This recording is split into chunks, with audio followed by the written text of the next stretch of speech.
para analisar essas questões é que falamos agora com o Francisco Teixeira, que é historiador, professor titular de História Moderna e Contemporânea da UFRJ e especialista em relações entre Forças Armadas e política. Francisco, um prazer recebê-lo no Revista Brasil TVT. Prazer enorme. Obrigado pelo convite. E então vamos começar, Francisco, analisando esse momento em que a gente vive. Tivemos aí no dia 8 de janeiro atos antidemocráticos realizados por apoiadores do ex-presidente Bolsonaro em Brasília, que vandalizaram a sede dos três poderes. E daí então o governo federal vem tomando medidas de substituições de vários militares em postos importantes. Queria ouvi-lo sobre isso e qual a relação desses dois aspectos do nosso cotidiano, da nossa realidade atual. Bom, é importante colocar o 8 de janeiro, domingo 8 de janeiro, dentro de um contexto, dentro de um processo maior. Na verdade, aquilo que aconteceu, que foi a invasão e tentativa de ocupação das sedes dos três poderes, foi concretamente uma tentativa de golpe de Estado que falhou, né? É importante marcar isso. O objetivo era alterar a ordem jurídica, o Estado de Direito no Brasil. E ele não acontece apenas no dia 8, não é um fato isolado. Na verdade, desde o dia 12 de dezembro, dia da diplomação do Lula no Tribunal Eleitoral, no Superior Tribunal Eleitoral, já tinha havido em Brasília um grande quebra-quebra, incêndios de veículos e uma tentativa de invasão da Polícia Federal, no qual ninguém foi preso, não se deram prisões, não houve nenhuma prisão. E o que mostrou, evidentemente, que não havia nenhuma reação contra os atos praticados ali na capital federal. Quando se dá a posse do Lula, no 1º de janeiro, a gente tem uma festa belíssima, tem uma espécie de reencontro da nação consigo mesmo, com a política, né, com a vitória eleitoral, e se tem a impressão, e vários membros do novo governo vão verbalizar isso, que o bolsonarismo vai se esvair por ele mesmo, que o bolsonarismo já estaria em recuo nesse sentido, né? Tanto o ministro da Defesa, quanto o ministro das Relações Exteriores, como também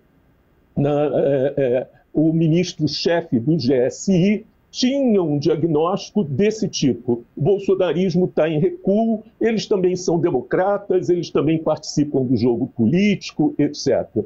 Ao contrário disso, o ministro da Justiça, o ministro-chefe da Advocacia Geral da União, Jorge Messias, e o ministro Alexandre de Moraes do Supremo queriam aprofundar, né, as investigações sobre as atividades antidemocráticas. E isso tinha paralisado o governo, né? Ele não tinha tido uma política em relação a isso. Aí vem, né, o 8 de janeiro, de extrema violência, e a gente tem que ver também isso no contexto nacional, coisa que a imprensa, principalmente a grande imprensa, não está fazendo. Eles estão focados em Brasília. Mas, além de Brasília, na noite de 8 de janeiro, no dia 9 e no dia 10, 16 torres de alta tensão foram atacadas no Brasil, sendo que 4 foram derrubadas e 5 foram violentamente danificadas.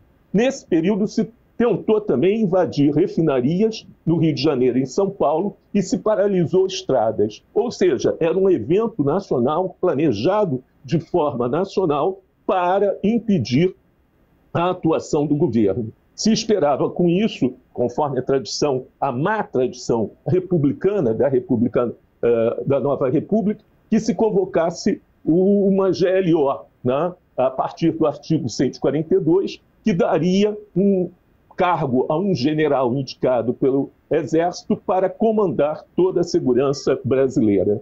De forma muito sábia, o governo Lula, o ministro da Justiça não aceitaram isso e fizeram uma intervenção baseada no artigo 136 civil, nomeando o chefe da segurança um jornalista, o Ricardo Capelli, e não, nem sequer é delegado de polícia ou delegado da Polícia Federal, muito menos general. E aí tem o rompimento e abre-se a condição para punir os responsáveis.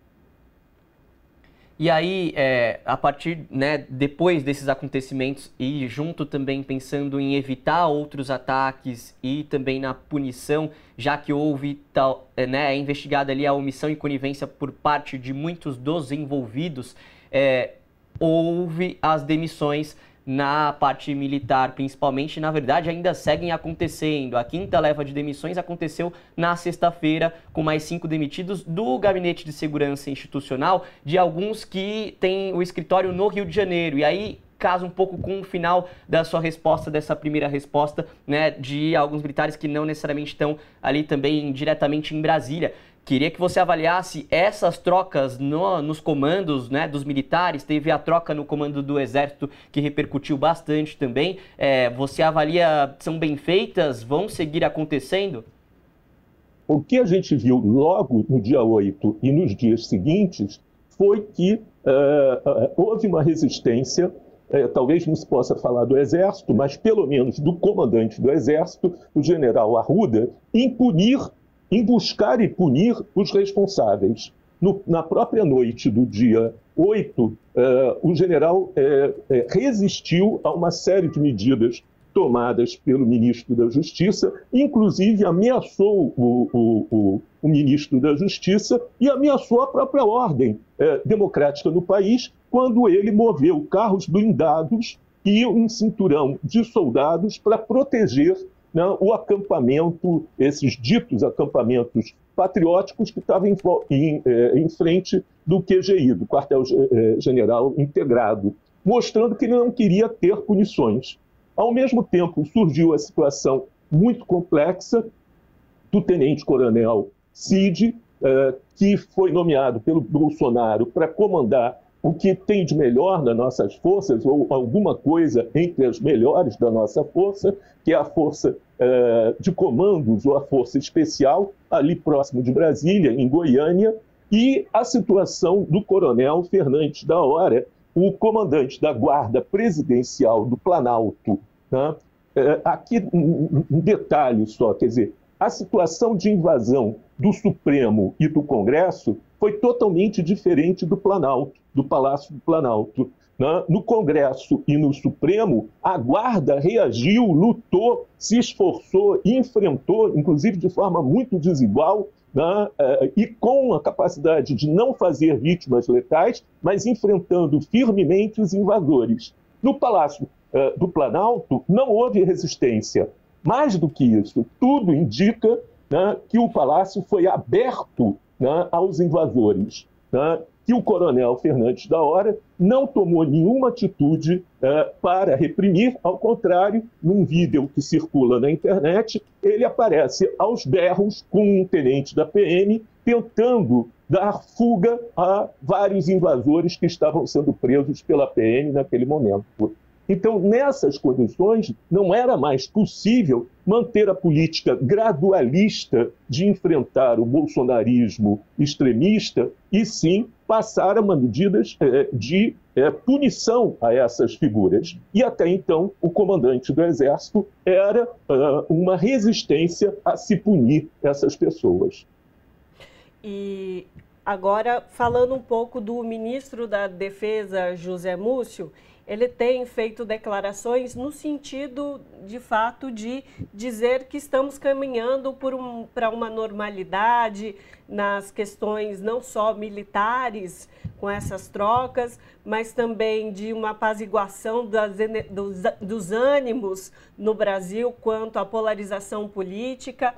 E, de fato, o presidente Lula já havia se reunido com militares antes mesmo de assumir, no dia 1º de janeiro, ali no período de transição, em dezembro, se reuniu novamente com os militares, agora na última semana, na última sexta-feira também, com esse intuito também de apaziguar os ânimos e levar harmonia aos trabalhos, tanto das Forças Armadas, em conjunto com o governo federal.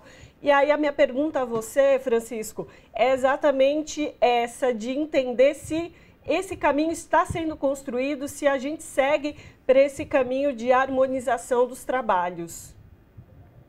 Veja só, é muito sábia a postura do Lula de não transformar o governo dele no governo do golpe, e o tema único ser golpe, e só se discutir golpe. Na verdade, nós temos 33 milhões de pessoas passando fome, temos um avanço imenso da desigualdade, temos inflação, temos que retomar os investimentos para gerar emprego e renda, ainda temos emergências terríveis como o genocídio dos Yanomami para resolver. Então, o governo tem que trabalhar, tem que colocar a máquina para funcionar e não pode virar o samba de uma nota só. Mas, por outro lado, nós temos que ter clareza do que se está falando quando se fala em apaziguar. Se apaziguar é voltar à velha tradição brasileira, desde o Império, de conciliação, né, de esquecimento, isso que se chama virar a página, nós vamos estar virando uma página em branco, que não foi escrita. E isso vai reforçar a ousadia desses elementos de se sentirem, né, acima, blindados em relação à lei. O apaziguamento, ele deve vir com justiça, com as pessoas que buscaram golpe de Estado, as pessoas que tiveram um comportamento terrorista, derrubando torres de energia, pessoas que destruíram patrimônio cultural e histórico, julgadas e punidas, sejam elas civis ou militares.